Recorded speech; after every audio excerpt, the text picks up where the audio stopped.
you ever wondered what your life would be like if you had a second chance? Are you willing to take a gamble, open your heart, and change your thoughts and perspective for a new chance at life? Welcome to the Wisdom Cafe. I'm your host, Arthur Tassinello, a relationship and leadership coach and mentor. Join me each week for insights into how you can have more love, happiness, peace, and abundance in your life without giving up who you are. Know that you are powerful and you are the governor of your life. So listen, learn, and leap into a better future.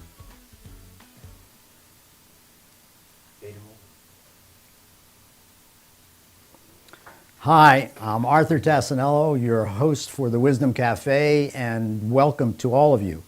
I have to ask you a question to start with. What if you could trade living on autopilot for living a life of peace, love, and happiness on purpose? What would that be like for you? So to start the show today, this is going to be two segments. The first segment, we're going to talk a lot about Your Key to Love and Happiness, the workbook. And gracefully and graciously, Dawn and Freddie have decided to join me to help ask some kind of deep questions. And why would this book help you? What would it do for your life? So there's a lot of deepness to this. There's a lot of questions to answer so you can get a better sense of who you are and what your life is going to be like, or what it can be like. Sometimes we just don't realize who we are deeply.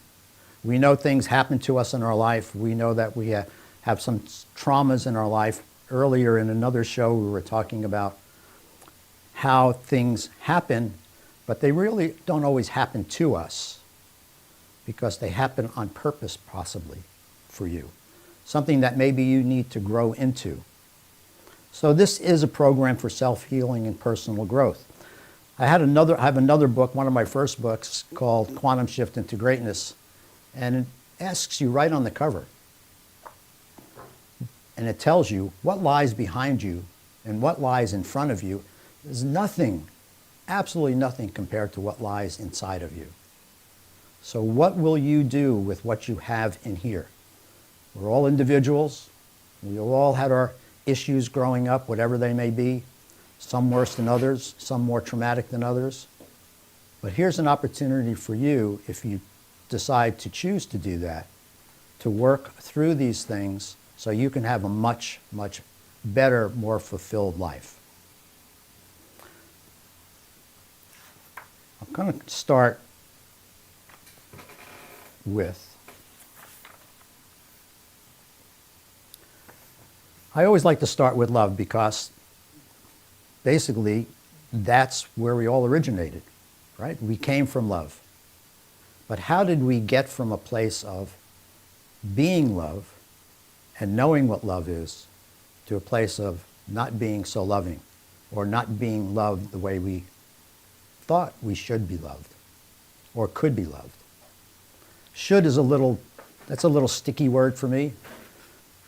I don't like to tell anybody what they should do because that just doesn't help anything. It doesn't mean anything except that I'm kind of looking at them like, how come you don't do the things the right way? And everybody has a right way to do things. My right and your right could be two different things. So, Dawn and Freddie, you've kind of read through the book. What are some of the questions that you would have about just being a more loving person, or how to be a more loving person? What is that like? One of your chapters talks about integrity. Mm-hmm. Why is that so important to you in this book? Well, gosh, I guess if we don't have integrity, we really don't have much, do we? I mean, people rely on us. They want to trust us. If we don't have integrity, there is no trust. And if you don't trust me, or if I don't trust you, we're going to be at odds all the time. Integrity is that part where if I'm a leader in a company, I want to be good to those people. Good in the sense of I want to teach them more about the business. I want them to be successful in the business. If they're successful, I'm successful. When I've always led an organization, it's always been about, I want you to be successful. I actually want you to take my job. Because if you're so good at doing that, one, maybe you deserve to take my job. And number two, that just elevates me because the organization is running well. So for me, my integrity is doing things that help others. That's my integrity. And this book isn't just about loving somebody else. This is truly a deep dive into loving yourself. And I think that's the importance of this workbook, which is why, Freddie, I'm going to give you the mic. You talk so much about giving this to every college student. I wanted to get back to the first question that you put together. Integrity. Integrity, because how do you separate jealousy from integrity? How do you separate somebody trying to outmaneuver somebody else for all the wrong reasons as opposed to the right reasons? Great question. I'm not sure if I can answer that correctly or the right way. Jealousy is an emotion. It means that you're in a way, you're envious of somebody else, you're jealous of somebody else because they have something that you want. Or they're being in a way, or they're being rewarded for things that you want to be rewarded for, however you want to place that. The thing about that is that how do you stop being jealous of someone else? And the only way I know is to, one, love yourself, figure out how to love yourself. And the other thing about it is, why not love everybody else so that they can have what's good for them? See, we all deserve love and happiness. We all deserve that. So why would you want to take that away from somebody else? Why would you want to be envious or jealous of somebody having that? That just means that you think that their having that means that you can't. And this is where you really need to work on yourself, because we all can be happy and prosperous and loving and caring and compassionate and empathetic. We can all have those virtues. Now, you're going to be doing a little bit more of this question that I'm going to ask you on your next episode, but don't you have to learn yourself before you can love yourself? I'm not sure I understood that question. I have to learn myself, or Don't you have to learn who you are so you can learn the depths of loving yourself? Yeah, absolutely. I shared this on the show with you a little bit, and I think the personal experiences are the best way to show people what we're talking about in the book and why I'm so passionate about this. So growing up, I had a loving mother. She coddled me. She was really great. My dad was missing most of the time because, God bless him, he worked a lot. 2 jobs, and then finally he had his own business. But during that time, here I had a dad that was missing in action, basically. So I didn't get to go to the ball games, and he didn't take me out to play ball or do any of those things, or football, or whatever that might be. Didn't encourage me to do any of those things either. What I learned from him was how to work hard. And that's not such a bad thing, but all the other stuff was missing. So I grew up with a little bit of a chip on my shoulder. And I used to get in fights in school because of these things. And when I got married and I had a son, I was kind of like the same way until I started to understand that I don't want to be the same as my dad. I don't want to do what my dad did to me to my son, although I did it to some degree. So it took me looking deep into myself. Same thing with all my relationships. I had to look at what is my part in any dysfunction that I'm having in a relationship. And that means my personal relationships with my family, right? My kids, my significant other, my boss, my peers at work. It all resonates there because everything is a relationship. The better your relationship with anyone, the more successful and the more happy you will be. You know, if you're having overall bad relationships, and I don't just mean romantic relationships, even your relationship with your friends, your colleagues, Right. at some point we have to stop saying it's all of them. At some point, we have to take responsibility that if it's all tanking, we have to have some onus in this. And a lot of people don't want to do that, unfortunately. And again, when you get into the book, there's a lot of deep questions in here that will ask you, how important is it for you to have better relationships? And again, as you said, Dawn, it's not the other person. You're always a factor in it. Whatever the relationship is, good or bad, you're a factor in that relationship. Right? You're half or 25% or 75%, whatever the percentage is, doesn't matter. You're a part of it. So how can you fix that? We were talking about communications earlier. And so how do you communicate that? I think I'm getting a little bit off of your exact question, but until we want to do something about ourselves, until we want better relationships and look deeply to how and why we react in certain ways, you can't fix it. Until you understand yourself, until you really want to do something about it yourself, then things change. I changed because I wanted to change, because it was important for me to change, because I knew that if I didn't do something about me, those other relationships aren't going to change. Well, Arthur, then it comes down to the nitty gritty, the question. Normally, you go through life and you don't do a change until something jumps at you, and something puts you in a corner, or somebody dies. Something is missing from your everyday of what you've been doing, Right. and we don't look at it right, wrong, or indifferent until something is taken away. The lesson of your book, from what I can understand, read it, it just asks me not to wait till something happens, but to analyze who I am, answer the questions, come up with a solution so I could be a better me without something tragic happening to force me to be there. Is this true? Yeah, that's an excellent point. I mean, it's just like the person that goes out and drinks and then gets a DUI or kills somebody. Then all of a sudden they're ready to change. You don't want to get to that point in your life. A lot of people do, unfortunately, and some things aren't as dramatic. Thank God for that. But we don't want the physical harm. There's plenty of mental harm out there that we do. One of the worst things that we can do is to use our words incorrectly, to use words that hurt people.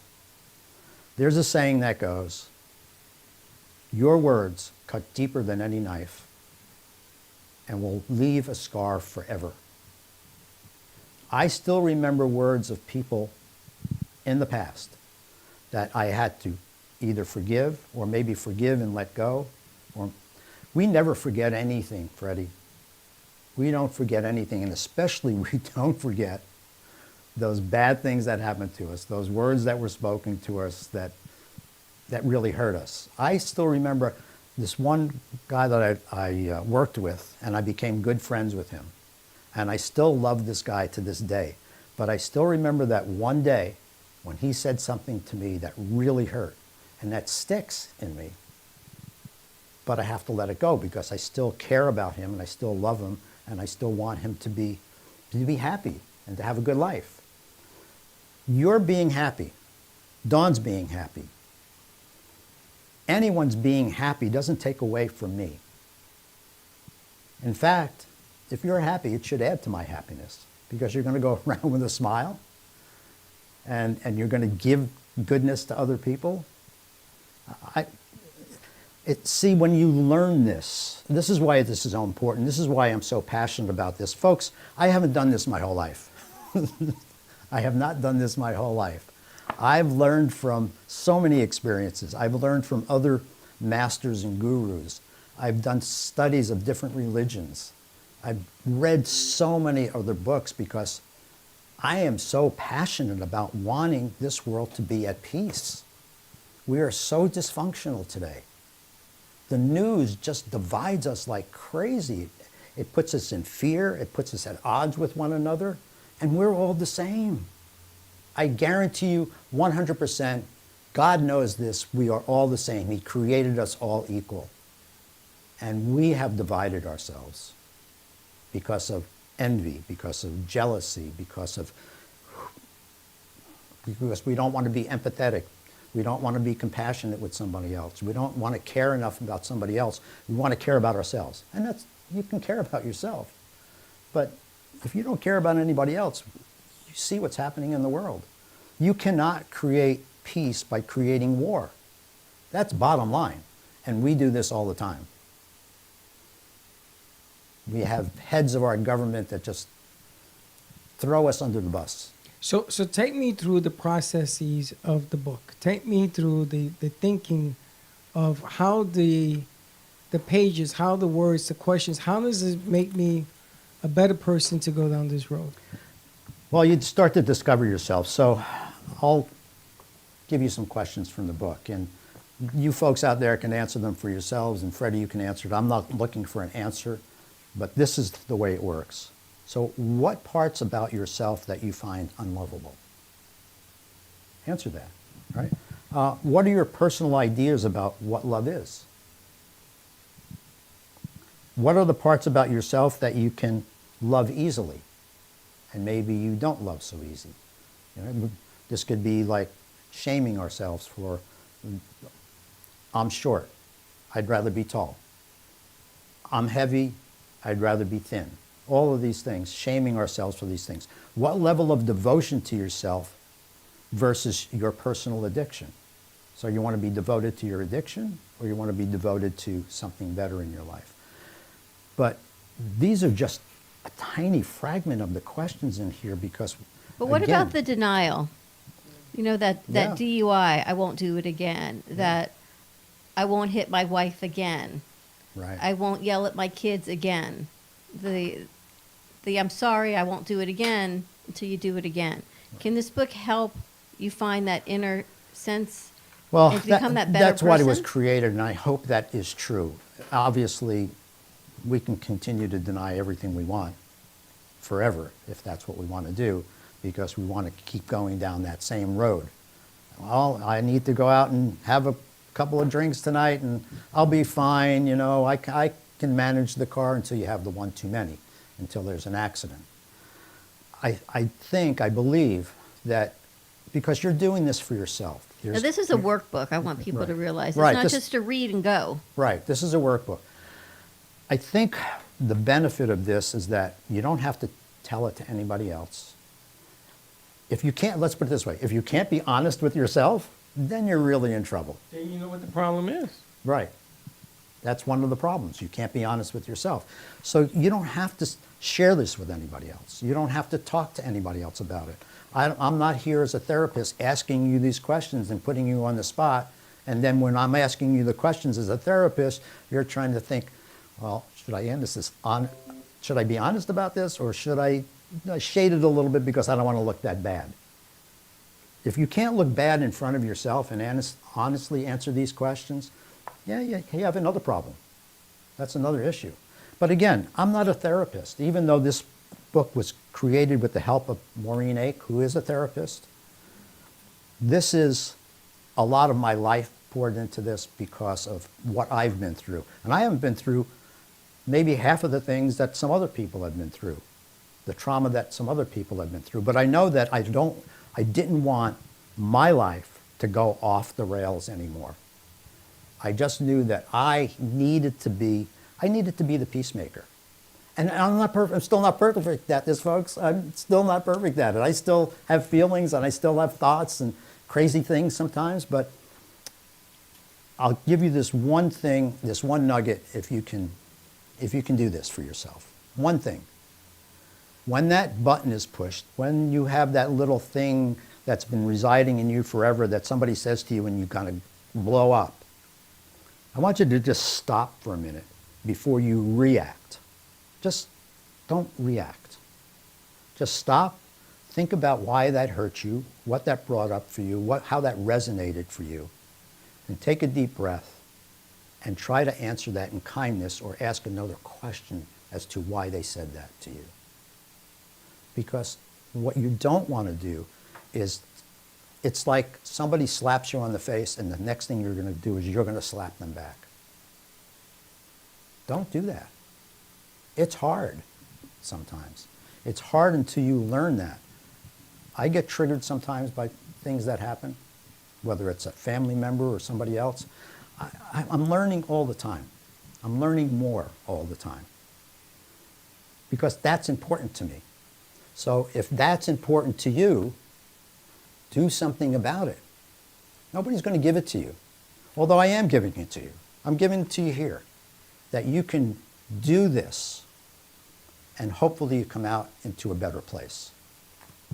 Well, the book, I just want people to know the book is made to help, not to hurt. Yes. And being honest with yourself doesn't, its intent is not for you to even hurt yourself or come down on yourself. Correct.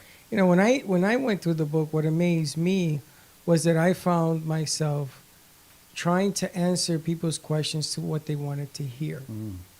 And it did not allow me to say the things that I should have said, or because you have to deliver things appropriately. You know, everybody has, in every cloud there's a silver lining, and everybody has a silver lining. And so some people may do or say things incorrectly because they don't know any better, not because they're bad people. Right. And in my business, I have to sort of lay back and let them be dumb and then listen from there. So the book to me showed me some of my weaknesses, things that I have to work on. But there was a lot of good that came out after I did the book. I was really happy with myself. I was really the type of person that could say, you know something? I mean, I've been divorced twice. That's twice. A lot of years, over 20 years of marriage and divorced twice. I got 2 beautiful kids and everything else. But I made mistakes, man. You know, and I'm willing to say I made mistakes. You know, it wasn't all her. Right. It was a lot of me, a lot of things that I should have done differently. So Well, that's what I like about the book. I'm going to stop with the shoulds and you could have done differently. Could have done it. Right? I can give you example after example because I'm the way I am. I'm an anal person about things. I'm very compulsive about making things right and smoothing things out and having things in the right places and all of this stuff. It's a funny story. So at this one job that I had, they knew me to be that, and every once in a while I'd come in and they would just move everything on my desk just to see my reaction. So it gets something. You have to have fun with this sometimes. But you're right. You'll have questions in here that will ask you, well, where did you learn that from? Who taught you that? When you start to get to the root of where this came from, that can help you understand why you're doing things the way you do. And when you find out the root of that, how did you feel about that? Did that resonate with you well? Did you not like what was happening? Were you sort of okay with it? Were you okay with it and you think that's still okay today even though it's not the right thing to do? But I'll keep repeating, and you said, you have to be honest with yourself. Honesty is the only way to get through this, to figure out, can I be a better person? If you can wake up every morning and just say, you know, I want to be a little bit better version of me than I was yesterday. I want to do just a little bit better job. This is not instant fix. There is no instant fix. There's always going to be something in your life. Life is something to be experienced, but hopefully to be experienced in a good way, and not to create any more trauma or any more problems for yourself or anybody else. We were talking, Dawn, right, about hate versus love and so forth, and we use hate a lot. I hate this, I hate that, I hate this group, whatever it is. And we don't use love enough. Although we do use love a lot in the wrong way, right? Because, oh my gosh, I just love that art on my wall. That's just beautiful. And I love the new car that I got, except for 6 months from now. I'm not going to love that car so much anymore, and I want a new car. And I really love those shoes, man. They're beautiful. I need another 3 pairs of that shoe. And when I have 50 pairs of shoes, maybe I'll be happy. But there's nothing that's going to make you happy, nothing outside of you that's going to make you happy. We often look for a partner and we say, she or he will make me happy. But unless you're happy within yourself, they're not going to make you any happier.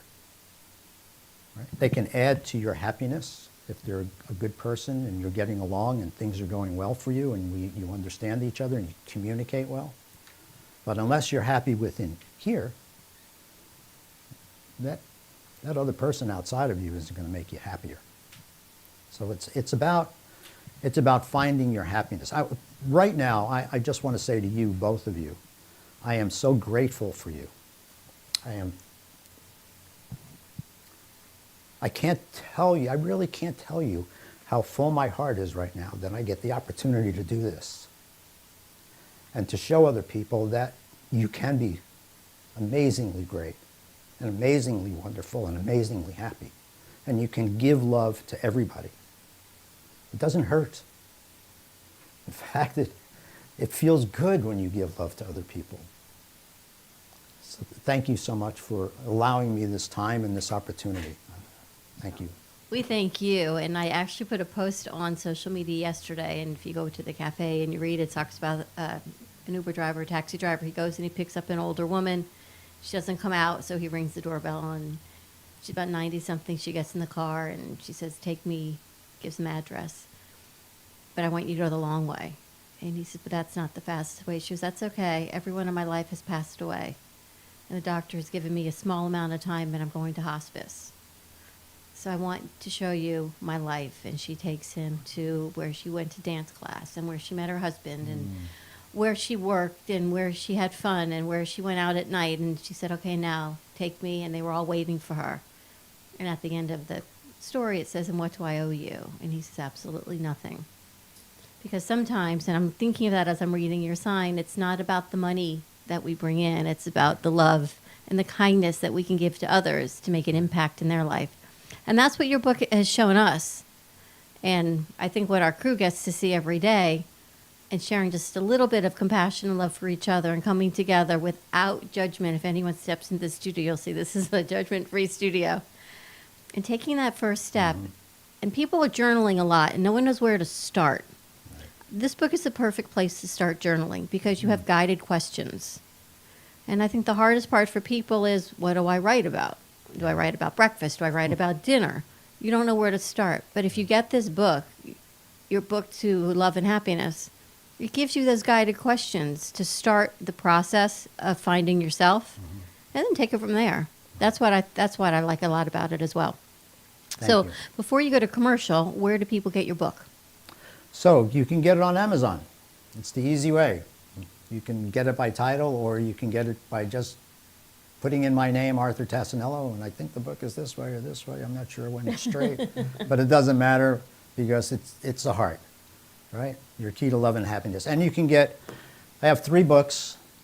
Look, this is my last one so far. I think there'll be more.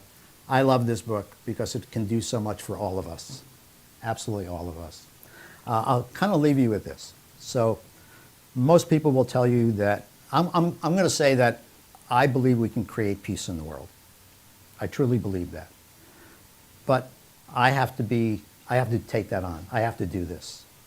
And I hope that everybody else will. The fact is that if the 4 of us here, now Lynn's here on the other side, he'll be here with me in a minute, and Dawn or Freddie over there, which you don't see. So if the 4 of us met 4 other people tomorrow, and the 8 of us then go out and meet 8 other people, that's 16, and the following day 32, and then 64, 128, 256, 512, 1024, 2048, and so forth, right? That's how fast it multiplies. But the 4 of us have to do this every day, and then the next 4 have to do it every day, and the next 8 have to do it every day. So if we all do that for 33 days, okay, folks, ready for this? 33 days. How many people will we have reached? More than all the people in the world, over 8 billion. Wow. Now, for you math nuts out there, you do the math. Come back and give me the number, but it's 8 billion, like 300 and some million. So it's everybody. Wow. So when you say it's not possible, stop the thinking of that it's not possible, that it is possible. And it is, and maybe improbable, right? Because there's so many of us. But stop the Stop that my religion's better. Stop that my race is better. Stop that my height is better than yours, or whatever, how I look is better than yours, or my school, or my city, or state, or country. We're all in this together. Take a look at this, what we're on. We're all on this same ship, and we're sinking the ship. Start bailing out the water. Plug it up. Yeah, so thank you so much again. Thank you. I'm honored to be here, and I'm so appreciative. Thank you. Our pleasure. All right. We'll go to commercial break. When we come back, you're going to be with Lynn. Lynn, yeah. All right. Have you ever wondered what your life would be like if you had a second chance? Are you willing to take a gamble and change your thoughts and perspective?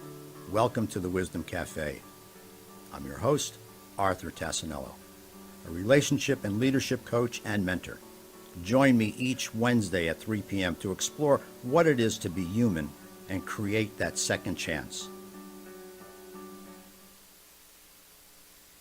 You've been watching The Wisdom Cafe with Arthur Tassinello. For more information, please contact the studio at 888-994-4995 or send an email to arthur@arthurtassinello.com.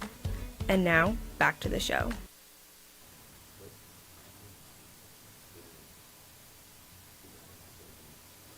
Oh, are we back? Thanks for coming back. Again, thank you to Dawn and Freddie and the Brooklyn Cafe. They're amazing people. Watch their show. Don't forget to watch their show. They have a couple every day. They have some amazing guests on, and they have a lot of fun, and you get a lot of information, a lot of great knowledge from them.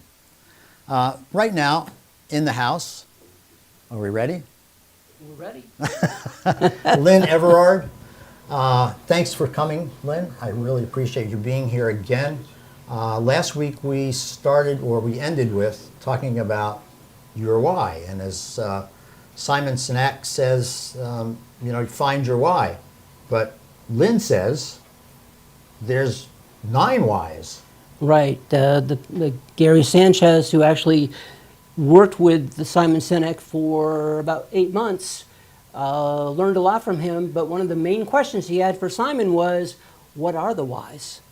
Simon never defined them. So Gary Sanchez, a dentist, decided he was going to actually define them. So that's really interesting. A dentist defining, I shouldn't say it that way because it seems so, well, it doesn't sound good, right? Because, right, but right. You think that, well, he's a dentist, he studies dentistry, he's he's a doctor and studying medical. How is it that he came up with these whys, and why do they work? Why? Well, so there are over 100,000 people that have gone through their why discovery now. Mm-hmm. And the organization's been around for about 10 years. And he originally started it out of a personal interest, but he was also looking for a way to compete with the other dental practices in his area. Mm-hmm. And, he really started to understand that it was about people. And it was about connecting with people. And then he started putting 2 and 2 together, and he developed the 9 whys. And then he put an organization together, and then he saw the impact he was making on the world.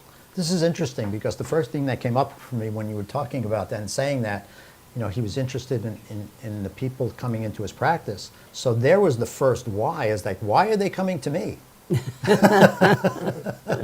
Right? Yeah. Well, or why aren't they? Or why aren't they coming anymore? to me, right? Yeah. So because so it was actually a really bold move on his part. Mm-hmm. Right? It's something he had been very interested in. He took 8 months out of his life to spend time with Simon Sinek, to be able to really understand what Simon was all about, what the whole thing was about. And then he said, well, Simon never asked the question, what's your why? He just said to find your why. Well, how do you find something if you don't know what it is? Yeah, so did Simon, I never really got into Simon's books or anything. Mm-hmm. So I don't know how Simon defined finding your why or how to get to your why. He just says you need to do it. So where it came from was, as a businessman, he got invited to a lot of networking events and dinners and things like that. And, you know, what's the first thing people would do when you walk up to somebody that you don't know? Yeah, what do you right? do? What do you do? Right. And he found himself getting really bored with the answer to that question.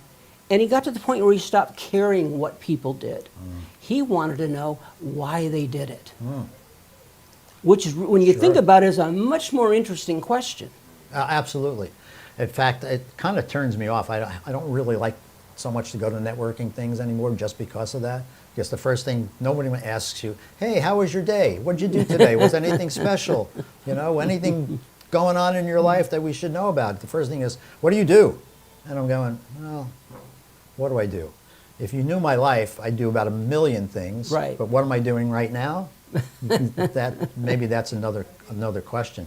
This also, I want to feed this into, because this is a love show, and right, and finding, not just finding your why, because this is part of it, right? Finding your why in here, why we do things, why we don't do things, and what do we do with them. But does the why fit into love somehow? Absolutely. How does So that fit? if you're familiar with a book called The 5 Love Languages, Sure. okay, but that is not exhaustive of love languages. Okay. And I've been working with the whole why thing now. I'm a certified professional coach for about 1.5 years.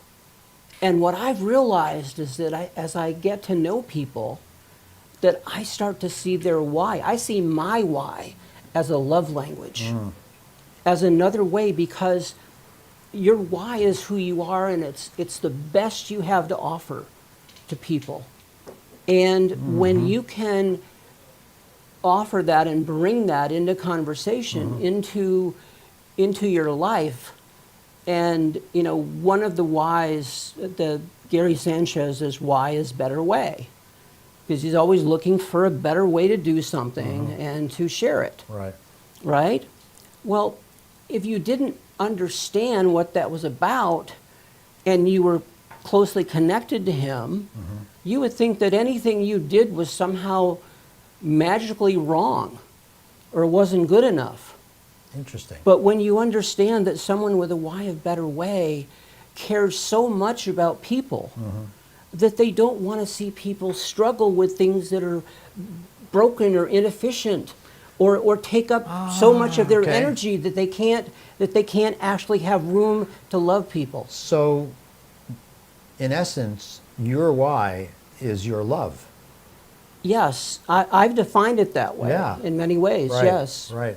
So when you find your why, what you're doing with your why is your love, and so you're giving love, not just to others. You're providing a loving solution for others Right. with whatever you're doing, Yep. and that's caring, right? And that's compassion, and it's more. So it's interesting the way the why kind of fits in with love and what you do.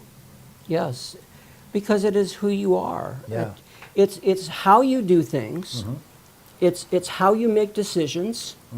It's how you operate in the world. It's how you think. Right. It's how you connect. Right. You know, people will struggle with this idea of being seen, heard, and understood. All right? Because as human beings, we all desire that. We don't just desire it, we crave it. It's part of what makes us feel alive when we experience that. Sure.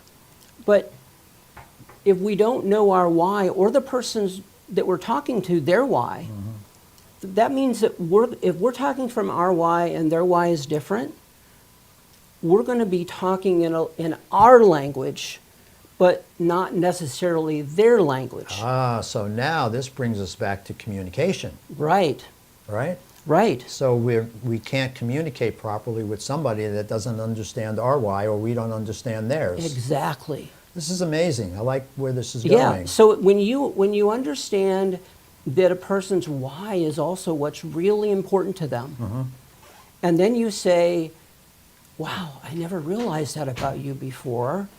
Well, now instead of talking past you, I'm going to talk to you. and I'm going to talk to you in a way that you will become interested because I'm hitting that sweet spot. Got it. Right? In baseball, you know, the idea that in a sweet baseball, spot, there's sure. a sweet spot Right. somewhere, or the sweet spot on the bat, and you want to make contact, and Exactly. you'll have a good result, right? Right. Well, it's the same thing with this. It's about hitting that sweet spot. It's about really getting to know that person and letting them know you. So I know that you were generous enough to send me the questionnaire, and you gave me the feedback on my whys, Right. which I really already knew. Not Yeah, knowing I it, knew what yours was too. I have without I, really knowing it. I play a game with it now, right? Before Right. I do this with someone, I guess to see if I can Right. know what their why is, and Right. I'm usually pretty good with it, especially when someone has the same why that I do. Yeah, and especially if you know somebody, so Yes. to kind of guess their why without really knowing them Right. is kind of foolish. But I think so. Let's talk about your why, your how, and your what, because you know, as I looked at this, I said, you know, the show Wisdom Cafe, and how perfect is this? So your why is contribute, which means you want to make an impact on the world. You want to make a difference in people's lives. You want to make the world a better place. Okay, Right. that's you all over the place. All Yes, right. Yes, it is. Right. So then you're. I'm grateful for that. Yes, I and really and am. so your how is mastery.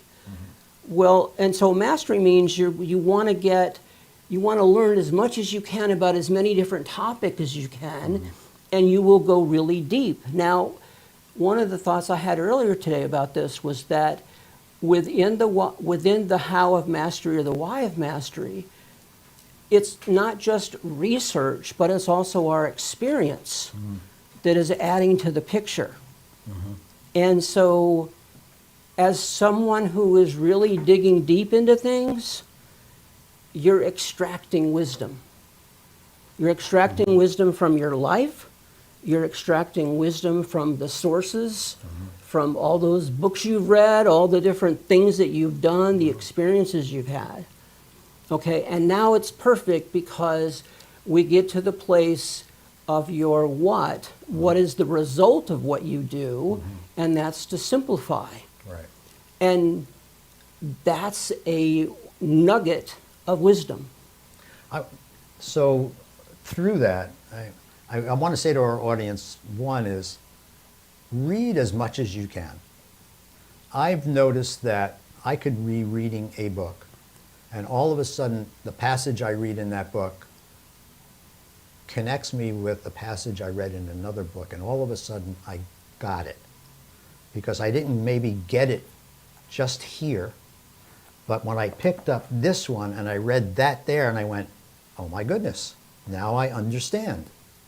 Because you don't know, you just don't know what you don't know. Right. Sometimes we, and that's a cliche, but the fact of the matter is that the more you read, the more knowledge you have, the better the decisions you can make, the better you can understand yourself, the better you will do in the world and in your life, and the better you will connect and communicate with other people. Right. It's kind of like the Christmas lights where when one light is out, they're all out. That's right. Right? And then you got to figure out, like, sometimes you have to figure out which one is really the problem. Right. Because it may not just be the one that's out. That's right. Right? Yeah, So it's exactly. going into the depth of being able to research it from your experience and from the book learning and other types of Yeah. research you do. There is so much to this. After the 9 questions, and you tell that person what you've discovered about what their why is, Right. not everybody's going to understand that, are they? No, and that's why we spend time with them to be able to help them understand because everything, even the gifts that we have, right? There's always a potential downside, right? Sure. We can be really good at something, but then there's a weakness that we could exploit or could be exploited. And so yes, it's important to know not just the the upside, but important to know the potential Can you give me downside. an example of that in some way? Yes, and I'll give you an example from my own life. Okay. Because like you, I'm a Y of contribute. And I've been dealing with, I'm rephrasing this now. So I'm starting to prioritize my health, really probably for the first time in my life. And it's, what's behind it is this sense of overwhelm, of trying to do too many things. And so I'm working with a coach now, and one of my assignments is to create a list of like 3 things, and that's what I get to do. And everything else, not that I can't do anything else, but these 3 things will become the priority for me. So these 3 things, are they about your business or your health or combination of things? It's really more about business, but also where I want to put my energy. Okay. All right. Yeah. So do you think you can put your energy, as a Y, can you put your energy into your health and into your what you want to do, or into your... Oh, yes, absolutely. Okay. But what I realized was that I was struggling with this idea that if there was an opportunity for me to use my gifts, but I didn't use them, I had this belief that I'd be misusing them. Well, that's interesting. So you went the other way altogether. So you went Right, 180 degrees because, on this. Yes, because then I started feeling guilty. Oh, I could have helped that person, and I didn't. Ah, okay. Right? Right. Even though I knew I needed to manage my energy and my time better. Sure. Right? Right. So it was only in getting back to, and even there have been some things I've been developing, and I did an exercise yesterday that this coach I'm working with had given me, and I realized that the story of my life is really all about love. And Isn't that interesting? it's somebody, excuse me, it's as someone who spent most of my life believing I was unlovable, and then I worked through that by getting to know myself, and then getting to experience love being reflected back to me. And then I got this idea that, well, I could really help people in these other ways. And it's not that I can't, but I know who I am is love. And it's where I feel the most joy, the most satisfaction. And so even though I'm writing other books, I'm going to be taking some time to spend more time doing something I really love doing, which is writing poetry. Commercial break. Thank you, Lynn. I think we have a little commercial break coming, and we'll get back to this. And as we're about to get there, I want you to think about this. Don't think that your problem is permanent. Don't let the problem become pervasive. And don't believe that the problem is personal. We'll talk about that in a little bit when we come back as well. Thank you for Have joining you me. ever wondered what your life would be like if you had a second chance? Are you willing to take a gamble and change your thoughts and perspective? Welcome to the Wisdom Cafe. I'm your host, Arthur Tassinello, a relationship and leadership coach and mentor. Join me each Wednesday at 3 p.m. to explore what it is to be human and create that second chance. You've been watching The Wisdom Cafe with Arthur Tassinello. For more information, please contact the studio at 888-994-4995 or send an email to arthur@arthurtassinello.com. And now, back to the show. Welcome back to the show. We'll get to Lynn in a minute, but you know, in the commercial, and as we come back, it all talks about second chances. So if you don't know me and if you haven't been to my first show, and over these shows, I'm going to share this with every show, I had a second chance in life. And I am so grateful for that second chance. Not everybody gets to have that. At 21, I got married. At 23, I had a son. I go through this second chance pretty quickly because I don't want to bore you too much. But the fact of the matter is that when I got divorced, my son was only 4 years old and I was a part-time dad. And then when he was 14, I moved 3,000 miles away, so which made it even more of a part-time dad. And it wasn't easy for him more than anything. When I realized it was hard for my son, for me, I spoke to God one day and I asked him, I said, if I ever had a second chance at doing this, I want you to know I'd be a better dad. So I wasn't married, nor was I about to have any kids at that point in time, because I was already in my 40s. But so as it happens, God said, okay, Arthur, I got your back. And I met someone, we got married, and 14 months later I had a daughter. So that is my second chance, because I got a chance that many people don't get at doing life over again, in a sense. My son and I, just so you know, have patched up our differences, and he has forgiven me. But the chance to have done it a second time, to be a father a second time, after understanding all the things that I did wrong to begin with, I am so blessed and so grateful for that. So perhaps there's a second chance in your life. Maybe this is the time to explore that. Now back to Lynn. So, you know, we talk about a lot of things. We have issues in our life and so forth. Does this why program help us discovering our why? Does that help us work through some of the issues that we may have in life in some ways? I think so. Okay. And it did for me, because when I really understood, knowing my why helped me understood what I was experiencing recently. Okay. And it didn't cause it, it just helped me to understand it at a different level. One of the things that we say at the Why Institute is that knowing your why is the first essential step to knowing yourself. And it's, you know, there's other steps that we can take as well, but that one is really pretty simple, because it's an algorithm. And you go online and it takes you 10 minutes and you answer a bunch of questions. Right. And for the life of you can't figure out what these questions are, Right. where they came from, or how they could possibly make any sense. But I've done it both ways and it came out exactly the same. So people have their why at this point in time. That gives them some understanding, but it really doesn't give them the full depth of what they're going to do with it, does it? Well, it is, you know, it's, every journey starts somewhere. Sure. And, you know, your why can become part of your personal brand.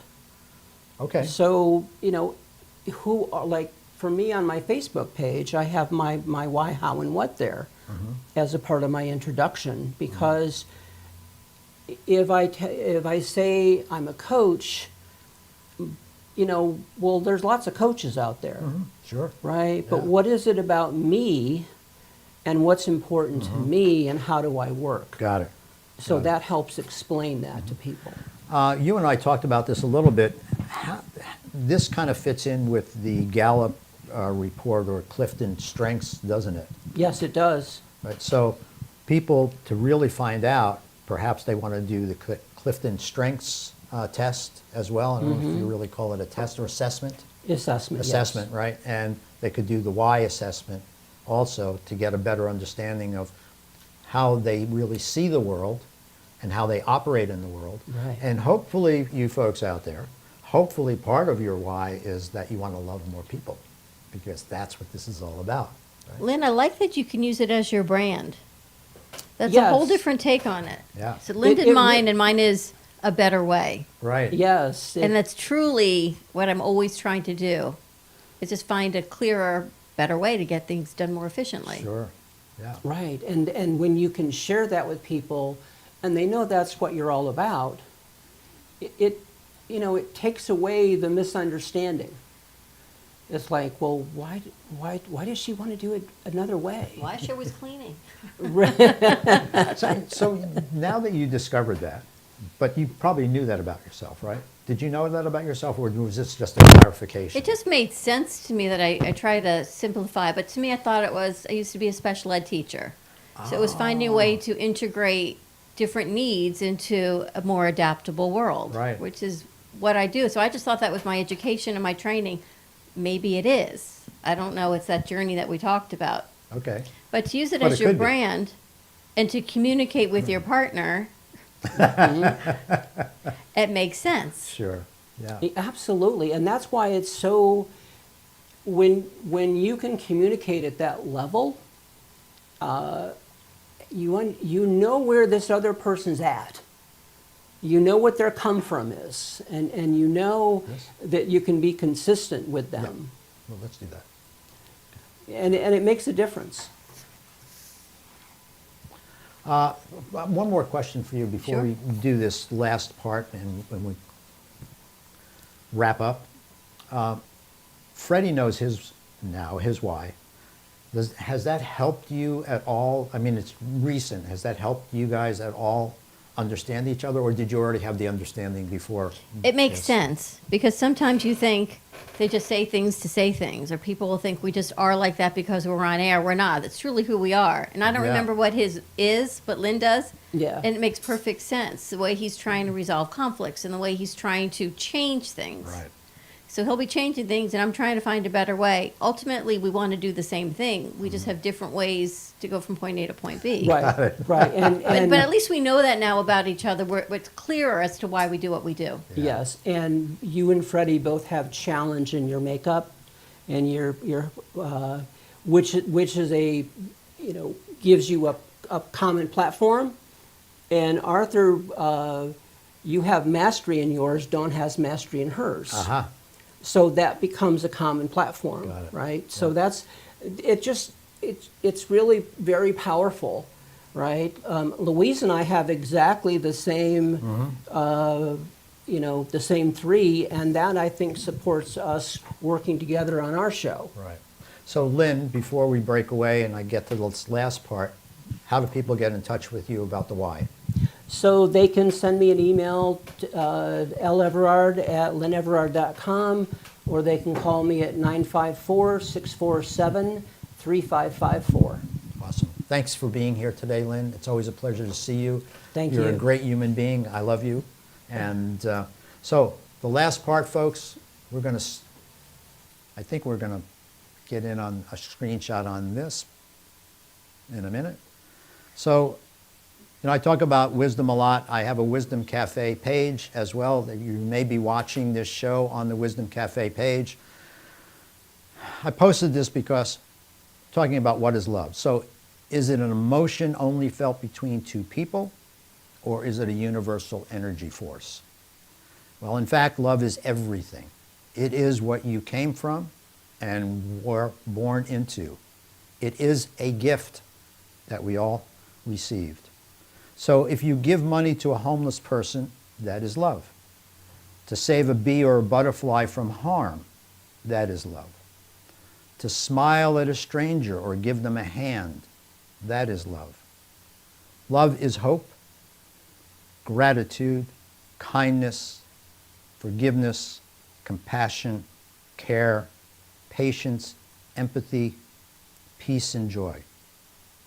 You are love. So please always be loving.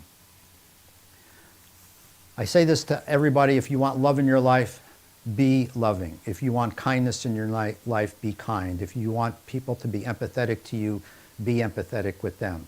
If you want people to be compassionate, be compassionate. When you are all these virtues, those virtues come back to you. Practice it as much as you can, please. And until next time, thank you for being here. Lots of love to all of you, lots of blessings. And remember, when you change the way you see things change. You have been watching the Wisdom Cafe. Join me each Wednesday at 3 p.m. to explore what it is to be human and create that second chance, as I examine ways about how you can have more peace, love, and happiness in your life. Until next week, remember this: when you change what you do and the way you look at things, the things you